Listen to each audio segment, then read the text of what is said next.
Former President Jair Bolsonaro arrived at the Brasilia International Airport on Thursday, returning home for the first time since the riots following his election defeat. Footage shows Bolsonaro's jet landing in the Brazilian capital as hundreds of supporters gathered to greet him.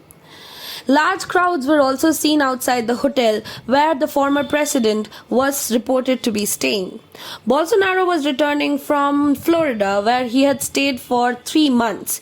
He arrived at the Brasilia International Airport shortly before 7 a.m. local time amid heavy security. Around 200 supporters were reportedly waiting for his arrival at the airport terminal. The 68-year-old is facing 5 investigations from the Supreme Court in cases that could earn him prison sentences, including for his alleged role in the January 8th riots in Brasilia when his supporters stormed the National Congress in an attempt to overthrow the outcome of the elections, which saw Lula da Silva return to the presidency.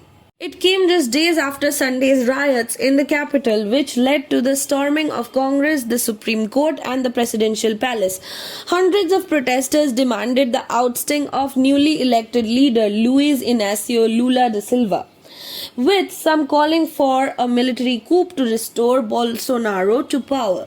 Incumbent President Luiz Inacio Lula da Silva described the rioters as fascist fanatics. Bolsonaro himself defended the right to peaceful protest but claimed the events had crossed the line.